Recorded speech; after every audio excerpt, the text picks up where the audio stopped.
নমস্কার বন্ধুরা, welcome back to my channel foods with বৈশাখীতে আরেকটা নতুন ভিডিও নিয়ে আসছি।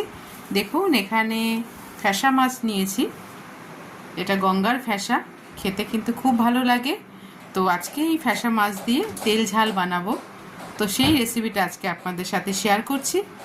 তো চলুন বন্ধুরা, কিভাবে আমি ফ্যাসা মাছের তেল ঝাল বানাই সেই রেসিপিটা আজকে আপনাদের সাথে শেয়ার করি।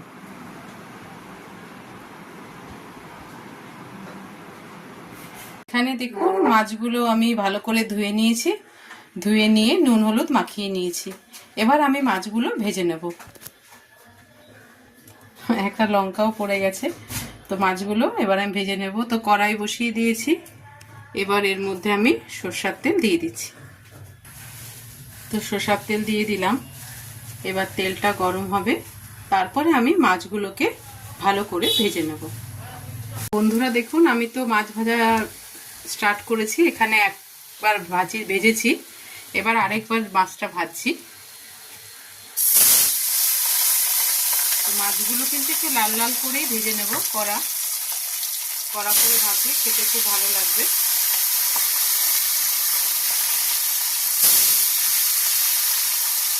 তো এইভাবে মাছগুলো দেখুন, এখানেও মাছ ভেজেছি। এইভাবে মাছগুলো সব আমি ভেজে নেব। দেখুন, মাছের এক পিঠ ভাজা হয়ে গেছে। আমি উল্টে দিয়েছি মাছগুলো। আরেক পিঠ আবার আমি লাল করে ভেজে নেব। তো এই গঙ্গার ফ্যাসা কিন্তু খেতে ভীষণ টেস্ট হয়। একটু কাটা আছে, কিন্তু খেতে কিন্তু খুব ভালো লাগে। দেখবেন বন্ধুরা, যেই মাছের একটু কাটা আছে বেশি, সেই মাছের কিন্তু টেস্টই একটা আলাদা, অন্য ধরনের টেস্ট হয়। তো মাছগুলো আমি এবার কড়া করে ভেজে নিচ্ছি। এখানে মাছগুলো ভাজা হয়ে গেছে। এবার আমি মাছগুলোকে সব তুলে নেব। এখানে মাছগুলো তো সব ভেজে নিলাম। তো এইবার এখানে বেগুনগুলো ভেজে নেব। তো আজকে মাছের সাথে আমি লম্বা লম্বা করে বেগুন কেটে নিয়েছি, আর এখানে কাঁচা লঙ্কা আছে। প্রথমে আমি এবার বেগুনগুলোকে ভেজে নেব। আর এখানে যেই মশলাগুলো লাগছে তার মধ্যে আমি দিচ্ছি হচ্ছে, এখানে লবণ হচ্ছে টেস্ট অনুযায়ী, হলুদ নিয়েছি, জিরে গুঁড়ো নিয়েছি, আর কাশ্মীরি লঙ্কার গুঁড়ো নিয়েছি, আর এখানে আছে ধনেপাতা। তো এবার আমি বেগুনগুলো ভেজে নিচ্ছি। বেগুনগুলোকেও সুন্দর করে হালকা হালকা লাল লাল ভেজে নেব।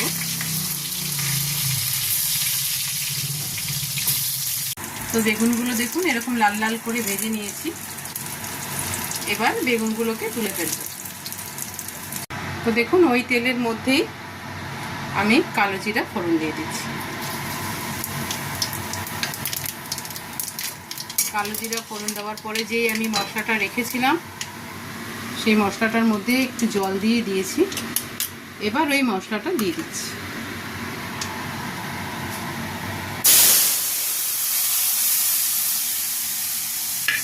এবার মশলাটা খুব ভালো করে কষাবো। গোটা কাঁচা লঙ্কাটাও আমি এবার এর মধ্যে দিয়ে দেবো। মশলাটা খুব ভালোভাবে কষাবো। আমি কাঁচা লঙ্কাও দিয়ে দিয়েছি এর মধ্যে। তো আপনারা যদি ঝাল খেতে একটু বেশি ভালোবাসেন তো ঝাল লঙ্কার গুঁড়ো দিতে পারেন। তো আমি এটা কাঁচা লঙ্কা দিচ্ছি, আর কালারের জন্য কাশ্মীরি লঙ্কার গুঁড়ো দিয়েছি। তো এবার মশলাটাকে আমি কষিয়ে নিচ্ছি। তো মশলা কষানোর সময় আমি একটু ধনেপাতা দিয়ে দিচ্ছি। এতে ফ্লেভারটাও, ধনেপাতার যে গন্ধটা, সেটাও খুব ভালো আসে। তো সেই কারণের জন্য কষানোর সময় যদি একটু ধনেপাতা আপনারা দিয়ে দেবেন, তাহলে ফ্লেভারের জন্য খেতে খুব ভালো লাগে। তো দেখুন, মশলার গায়ে যখন এরকমভাবে তেল ছেড়ে যাবে, তখনই বুঝতে হবে যে মশলা পুরোপুরি কষে গেছে। এবার আমি এর মধ্যে জল দিয়ে দিচ্ছি।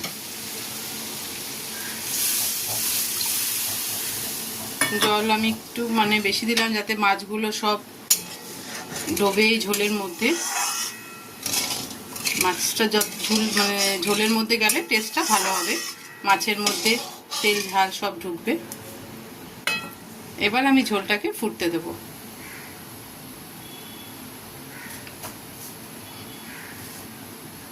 দেখুন, ঝোল কিন্তু টকবক করে ফুটছে। তো 2-3 মিনিট ফুটছে, আমি আরও 2-3 মিনিট ফুটতে দেবো। দিয়ে মাছটা আর বেগুনটা আমি একসাথে ছেড়ে দেবো, কারণ বেগুনও আগে দেব না। বেগুন তো আপনারা জানেন অল্পতেই তো গলে যায়, সেই কারণের জন্য বেগুনটা আমি লাস্টে দেব, নামানোর আগে। আগে আমি মাছগুলো দিয়ে দেব। এবার আমি ঝোলের মধ্যে মাছগুলো দিয়ে দিচ্ছি। তো ঝোলের মধ্যে মাছগুলো দিয়ে দিচ্ছি। এই ঝোলটা কিন্তু একটু পাতলা পাতলাই হবে, গাঢ় হবে না, গা মাখা হবে না,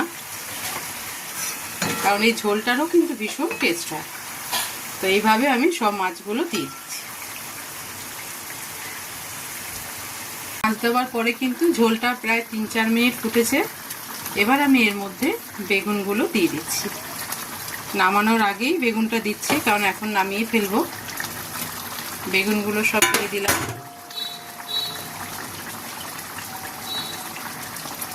এবার লাস্টে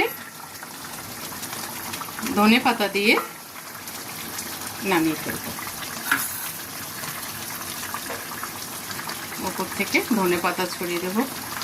এইসব রান্না ধনেপাতা ছাড়া কিন্তু একদম ইনকমপ্লিট। আজকে আমার ফ্যাসা মাছের তেল ঝাল পুরোপুরিভাবে কমপ্লিট হয়ে গেছে। এবার আমি এটা নামিয়ে ফেলবো। তো আমি গ্যাস অফ করে দিলাম। এবার আমি এটা নামিয়ে ফেলছি।